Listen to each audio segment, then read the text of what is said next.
Friends, आज जानेंगे 13 ऐसे पेड़ों के बारे में जिनको कि हम हेज के रूप में यूज करते हैं और फूल फूल जिनसे खिल जाते हैं। और ये जानकारी आपको दी जा रही है मॉडर्न गार्डनिंग एंड फार्मिंग के सौजन्य से।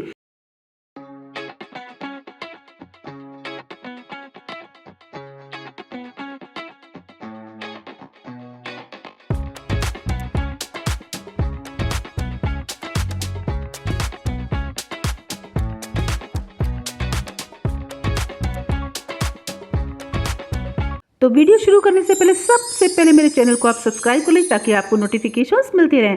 फ्रेंड्स, इस तरीके के कुछ पार्क आपने देखे होंगे और इस तरीके से सजावट भी देखी होगी।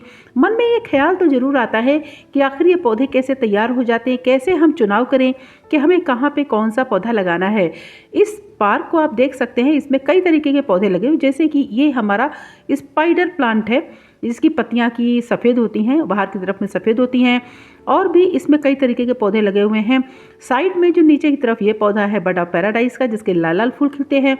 तो ये जानना बेहद ज़रूरी है कि हमको कब कौन सा पौधा किधर लगाना है। तो पार्क में लगा हो, या आपके घर की आगे की बालकनी में लगा हो, या फिर आपके ज़मीन पे आगे लॉन में लगा हो, तो आपको कई तरीके के ओरिएंटेशंस में आप इसको लगा सकते हैं। तो सबसे पहले जानते हैं कि कौन कौन सी फ्लावरिंग हेज है जिसको यूज करेंगे। तो नंबर 1 पर जिसके बारे में हम बात करना चाहेंगे वो है आपका टेक्सास सेज। यानी कि ये जो है इसको आप लॉन के किनारे लगा सकते हैं। अगर आपने ग्रास लगाई हुई है तो आप इसको हेज के रूप में किनारे किनारे लगा सकते हैं।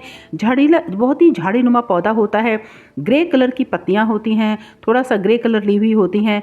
तो जो लॉन होता है उसमें जब लगाते हैं तो ग्रीन घास के पास साइड में जब ग्रे कलर का लगता है इस तरीके का ये झाड़ी, तो बड़ा सुंदर सा लुक नज़र आता है। आप देख सकते हैं कि ग्रीन लॉन लग रहा है और ग्रे कलर की झाड़ी लग रही है, तो ये खूबसूरत सा लुक आता है। इसके जो फूल होते हैं वो बैगनी कलर के खिलते हैं। आप इसको शेप अप भी कर सकते हैं, जैसी शेप चाहे वैसे बना सकते हैं। देखिए एक इस तरीके से बैगनी फूल सुंदर सुंदर खिले हैं। तो ये हेज अगर लॉन बना रहे हैं तो उसके लिए बहुत ही सुटेबल है, जैसा कि इसमें लग रहा है। दूसरे नंबर पर जिस पौधे की बात कर रहे हैं, ये पौधा तो आप जानते भी होंगे, इसको कनेर बोलते हैं, नेरियम भी बोलते हैं। ये कई कलर में आता है, जैसे ये वाइट कलर का है, गुलाबी कलर का होता है, डार्क गुलाबी कलर का भी होता है। ये पौधा जो है कहीं भी जहाँ पे आपने जैसे बाउंड्री कर रखा है या लोहे की ग्रिल लगा रखी है और जहाँ पे आप चाहते हैं कि फूल खिलें, तो उस जगह पे आप इसको एक हेज के रूप में यूज कर सकते हैं। जैसे कि देखिए यहाँ पर यूज़ किया हुआ है।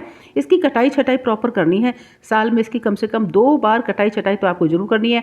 बाकी जो भी एक्स्ट्रा टहनी निकल जाती है उसको भी काट छाँट के साइड कर देना चाहिए। यानी कि अगर आप स्मूथ एक सुंदर सी हेज बनाना चाहते हैं, बिल्कुल लाइन से दिखे, तो उसकी कटाई छटाई उसी रूप में आप कर सकते हैं। ये पौधा बड़ी आसानी से लग जाता है और एक बार अगर आपने कटिंग करके लगाया जाता है, लगा लिया तो कभी नहीं मरता और उसी से वृद्धि होती रहती है। तीसरे नंबर पर जिस पौधे की हम बात करने जा रहे हैं वो पौधा तो बहुत खूबसूरत लगता है। इसको ट्रैकोमारिया कैम्पेन्सिस कहते हैं। इसके ऑरेंज कलर के पीच कलर के फ्लावर्स होते हैं, बहुत ही खूबसूरत होते हैं, जैसे कि घंटी लटकती है बिल्कुल उसी तरीके से घंटी नुमा इसके फ्लावर्स होते हैं, गुच्छे गुच्छे आते हैं। और इसको आप बाउंड्री वॉल के ऊपर भी लगा सकते हैं, जैसे कहीं पे बाउंड्री बना, ईंट का बाउंड्री बनाए, वहाँ भी लटका के आप इसको लगा सकते हैं। या आप अपना घर के दरवाज़ा जहाँ एंट्रेंस पॉइंट होता है वहाँ पर भी इसको सजा कर लगा सकते हैं। लोहे का कोई भी एंगल आप बना के इसके ऊपर ये फैला सकते हैं। तो ये बड़ी सुंदर सी ये हमारी फ्लावर की हेज तैयार होती है। मुझे तो ये बहुत पसंद है और अगर आप एक बार इसको लगा देंगे तो ये हमेशा के लिए लग जाएगी।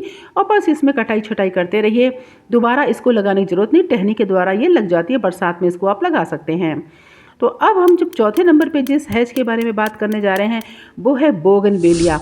आप देख सकते हैं कि रोड के किनारे ये बोगनवेलिया की हेज लगी हुई है, जहाँ पर आपको लगता है कि आपका किसी भी पौधे का नुकसान हो सकता है, जहाँ पे जानवरों का से दिक्कत होती है, या कुछ लोग जो पौधों को अक्सर नुकसान कर देते हैं, ऐसी जगह पर आप इसको लगा सकते हैं। क्योंकि इसकी जो हेज होती है वो झाड़ीनुमा होती है और कांटेनुमा होती है, यानी कि कोई व्यक्ति इसमें जल्द एंट्री नहीं कर सकता है। इस तरीके से आपको बाउंड्री वॉल का प्रोटेक्शन का भी काम करता है। तो इसमें एक पंथ दो काज, यानी कि सुंदर का सुंदर एक हेज भी तैयार हो जाता है, फूल भी आते हैं और साथ ही साथ बाउंड्री वॉल का काम भी करता है। तो ये टेम्परेरी बाउंड्री वॉल का काम करता है, यानी कि आपके अगर आपने कोई फील्ड है जहाँ पे आपने फूल लगा रखे हैं, सब्जियों की खेती कर रखी है, या आपका घर के आगे का दरवाजा है जहाँ पे आपने सुंदर सुंदर पेड़ पौधे लगाते हैं, तो उसको एक प्रोटेक्शन का भी काम देता है। साथ ही साथ फूल भी चारों तरफ खिल जाते हैं। देखिए नए नए फूल आते हैं, अराउंड द ईयर इसमें फूल आते रहते हैं। सर्दियों में भी फूल आते हैं, गर्मियों में भी फूल आते हैं। बस थोड़ा सा रेनी सीजन में इसका कम फ्लावरिंग हो जाता है, तो आप कटाई छटाई करते रहेंगे तो सुंदर सुंदर प्यारे प्यारे फूल इसमें खिलते रहेंगे। कई रंगों में आता है। देखिए वाइट कलर का खूबसूरत सा बोगनवेलिया, कांटे होने की वजह से जल्दी इसमें कोई घुसता भी नहीं है, ना इसको तोड़ता है, ना क्योंकि पूरी टहनी में सारे पत्ते होते, पत्ते झड़ जाते हैं, फूल ही फूल रह जाते हैं। तो ये बड़ी सुपर और कह सकते हैं एक्सीलेंट हैज के रूप में काम करता है। 5वें नंबर पर जिस पौधे की हम बात करेंगे, जिस हैज की बात करें, वो है बीच स्पाइडर लिली। फ्रेंड्स ये पौधा तो आपने देखा भी होगा, वाइट कलर का होता है और एक कॉमन सा ही पौधा है, लेकिन इसको आप किस तरीके से लगा सकते हैं कि एक हैज के रूप में काम करे। यदि आपने लॉन बनाया हुआ है तो आप लॉन के बीचों बीच में आप घास लगा दीजिए, कारपेट ग्रास आता है उसको लगा दीजिए और उसके साइड में इसको रोपाई कर दीजिए। तो जो आपका ग्रीन लॉन होगा उसके किनारे किनारे वाइट कलर के जब फ्लावर्स खिलेंगे तो बड़े सुंदर लगेंगे। इसके साथ साथ अगर आपने अपने लॉन में छोटी सी सड़क बना रखी है तो सड़क के किनारे किनारे भी इसको आप लगा सकते हैं। जैसे यहाँ पर ये सड़क के किनारे लगा हुआ है, यानी कि छोटी छोटी क्यारी के नीचे लगा हुआ है। देखिए यहाँ पे सड़क पर लगा हुआ कितना खूबसूरत सा आउटलुक दे रहा है और साथ ही साथ फूल खिल रहे हैं। बरसात में इसमें भरपूर फूल आते हैं, यानी कि जैसे इसको थोड़ा सा हाई टेम्परेचर और ह्यूमिडिटी चाहिए होता है तो इसमें फूल ही फूल खिल जाते हैं। तो आप एक बेहतर ऑप्शन आपके लिए हो सकता है।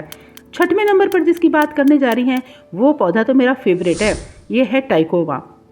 फ्रेंड्स ये पौधा अगर आपने लगा दिया, इसका काफ़ी थोड़ा बड़ा पौधा होता है, लेकिन आप काट छाँट कर अपने अकॉर्डिंगली इसको बना सकते हैं। देखिए आगे की तरफ आपने बोगनवेलिया, पीछे की तरफ टाइकोमा का पौधा लगा दीजिए तो अल्टरनेट तरीके से आपका फ्लावरिंग होगा, यानी कि नीचे रंग बिरंगी बोगनवेलिया खिलेगी और साइड से टाइकोमा लगाने से पीले पीले फूल इसके खिलेंगे। गुच्छे गुच्छे बिल्कुल घंटी नुमा ये फूल आते हैं और ये पौधा जो है आपका टहनी से तैयार हो जाता है। टहनी की कटिंग आप बरसात में तैयार कर सकते हैं, फरवरी महीने में तैयार कर सकते हैं और जुलाई में इसको लगा दीजिए तो ये अच्छी तरीके से ग्रो भी कर जाता है। और जैसे जैसे सितंबर अक्टूबर का महीना आता है पूरा भरपूर इसमें फूल ही फूल खिल जाते हैं और ये फूल पूरी सर्दियों भर इसमें आते रहते हैं, यानी कि पूरी सर्दियों भर अगर आपको फूल चाहिए हो तो आप इस पौधे को लगा दें। बरसात से लेकर सर्दियों तक ये फूल ही फूल देता है, बहुत अच्छा ऑप्शन है। 7वें नंबर पर जिस पौधे की बात करते हैं, ये पौधा भी आपने देखा होगा, इसको क्राउन ऑफ थॉर्न कहते हैं। आमतौर पे इसको हम लगाते नहीं, लेकिन जहाँ पर आपको लगता है कि आपका कोई भी ऑर्चर्ड या कोई लॉन डैमेज हो सकता है, जहाँ पे लोग नुकसान कर सकते हैं या किसी जानवर से नुकसान, तो भी आप इसको लगा सकते हैं। या पानी की दिक्कत है, इसमें कांटे होते हैं, इसलिए ये एक हेज का रूप में काम करता है। 8वें नंबर पर जिस हेज का बात करते हैं जा रहे हैं, ये पौधा देखिए, इसको जेट्रोफा, ये आपका ऑर्नामेंटल जेट्रोफा है। इसके रेड कलर के फ्लावर्स लगते हैं। ये पौधे जो हैं लगभग 2 से 3 मीटर तक की हाइट तक जाते हैं और आप कटाई छटाई करते रहे, रेड कलर के सुर्ख लाल कलर के फ्लावर्स आते हैं। हैज की प्रॉपर कटिंग करते रहेंगे, ऊपर से बिल्कुल एक बराबर काट दीजिए, साइड में भी जो ब्रांचेस निकलते हैं उनको काट दीजिए, तो ये बड़ा सुंदर खूबसूरत सा एक लुक आता है। और रेड कलर के फ्लावर्स होने की वजह से जो ऊपर नीचे की तरफ हरा और ऊपर की तरफ रेड कलर का ओरिएंटेशन जो दिखाई देता है वो बेहद खूबसूरत लाजवाब लगता है। आप इसको हेज के रूप में लगा सकते हैं। इससे भी कोई भी व्यक्ति आ जा नहीं सकता। बड़ा कर देंगे तो ये एक रुकावट का भी काम करता है, यानी कहीं ना कहीं आपके घर को एक प्रोटेक्शन भी देगा। और इसको हाइट क्योंकि 2 से 3 मीटर तक ऊंचाई हो जाती है, कभी कभी 4 मीटर तक ऊंचा हो जाता है। ऐसे भी क्या है कि अगर सड़क के उस पार, अगर आपके घर के उस पार कोई है तो वो आपके घर में देख भी नहीं सकता, क्योंकि इतनी खूबसूरत इसकी हैज तैयार होती है। इसको तो जितना नज़दीक लगाएंगे उतना ही घना पौधा तैयार होता है। तो ये बेहतर ऑप्शन है, ये भी कटिंग से तैयार होता है। तो फ्रेंड्स अगली जो हैज है 9 नंबर पर जिसको हम रखते हैं, उस हैज का नाम है सीडोरेंथियम। तो ये जो है देखिए बिल्कुल अकवन का पौधे में जैसे फूल आते हैं बिल्कुल उसी तरीके इसके फ्लावर होते हैं, बट ये फ्लावर दिखने में अच्छे लगते हैं। इसका प्लांट की लीव्स बड़ी खूबसूरत होती हैं, इसलिए इसको भी हैज के रूप में यूज़ किया जाता है। काफ़ी घनी एक झाड़ी नुमा इसका पौधा होता है, जिसकी वजह से ये हैज पे काफ़ी अच्छा होता है। ये भी एक प्रोटेक्शन का काम करता है। साथ ही साथ लॉन के किनारे लगा देने से ग्रीन कारपेट ग्रास के चारों तरफ जब इस तरीके से वाइट कलर के, पर्पल कलर के फ्लावर्स खिलते हैं तो वो देखने लायक होते हैं। तो ये भी एक बेहतर ऑप्शन है, जैसे कि आप लगाकर अपने लॉन को, अपने घर को खूबसूरत बना सकते हैं। अब 10वें नंबर पर जिस पौधे की बात करने जा रहे हैं, ओहो, वो है प्लम्बेगो वाइट। ये पौधा जो है थोड़ा सा आपने नहीं देखा होगा, इसके वाइट कलर के गुच्छे गुच्छे फ्लावर्स आते हैं और ये जुलाई, अगस्त, सितंबर, अक्टूबर, नवंबर तक काफ़ी अच्छे से खिलते रहते हैं। सर्दियों में इनके थोड़े से खिलना बंद हो जाते हैं और गर्मियों में ये काफ़ी भर भर के गुच्छे इसमें फूल आते हैं। इसकी झाड़ी काफ़ी अच्छी होती है, इसको भी प्रोटेक्शन के तौर पर आप यूज कर सकते हैं। 11वें नंबर पर जिस पौधे की हम बात करने जा रहे हैं उसके फूल होते हैं येलो कलर के, इसको ग्लैम्फीमिया ग्रेसिलिस बोलते हैं। इसको पौधे में बहुत झाड़ी ज़्यादा नहीं होती है, यानी कि आप इसको क्या कर सकते हैं, लॉन के बीचों बीच में लगा सकते हैं। जैसे ये लॉन के बीचों बीच में लगा हुआ है, चारों तरफ कारपेट ग्रास लगी हुई है, बीच में गोल तरीके का क्यारी बना के आप इसको लगा दीजिए। तो ये एक तरीके से फ्लावर बेड का काम करता है और हेज का भी रूप काम करेगा। अगर आप इसको काफ़ी छोटे पर ही कटाई छटाई कर देंगे तो भी ये झाड़ी नुमा हो जाता है, यानी कि जहाँ पर आपको लॉन का आउटलुक दिखाई दे उस तरीके से वहाँ पे इसको प्लान कर सकते हैं। देखिए जैसे कि यहाँ पे लगा हुआ है। अब बात करते हैं 12वें नंबर पर जिस पौधे की, जिस हैज की, वो है आपका आइक्जोरा। फ्रेंड्स ये भी आपने देखा होगा, लेकिन बड़े बेहद खूबसूरत होता है। इसके भर भर के फूल आते हैं। इसका जो पौधा होता है एकदम इरेक्ट यानी सीधा होता है। कटाई छटाई करते रहेंगे तो ये एक बड़ी सुंदर हैज भी तैयार होती है। बाकी आप इसको चाहे तो अकेले सिंगल पौधा भी लगा सकते हैं तो भी बड़ा खूबसूरत लगता है। लॉन के बीचों बीच में अगर आप 10 पौधे लगा दीजिए, गोल आकार का बना लिया हार्ट शेप में, तो ये बड़ा सुंदर सा एक आउटलुक देता है। ये पौधा लगभग 3 से 4 मीटर हाइट का होता है। देखिए यहाँ पर ये बीचों बीच एक प्लॉट में लगा हुआ है तो काफ़ी खूबसूरती बिखेर रहा है। अब 13वें नंबर पे जिसकी बात करते हैं, ये पौधा है आपका वाइट गोल्डन डोरंडा। ये पौधा बहुत खूबसूरत होता है। इसको गोल्डन डोरंडा कहते हैं क्योंकि इसकी जो पत्तियाँ होती हैं वो गोल्डन कलर की होती हैं। इसको आप 1 फीट से लेकर 5 मीटर तक की ऊंचाई तक मेंटेन कर सकते हैं और इसकी जो झाड़ी होती है वो काफ़ी सख्त तैयार होती है।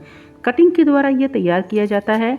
आप इसको फरवरी मार्च में कटिंग करके रोपाई कर सकते हैं या फिर जुलाई के महीने में भी इसकी रोपाई की जा सकती है। देखिए नई पत्तियां होती हैं वो गोल्डन कलर लिए होती हैं और धूप पड़ती है तो सुनहरा सुनहरा लगता है।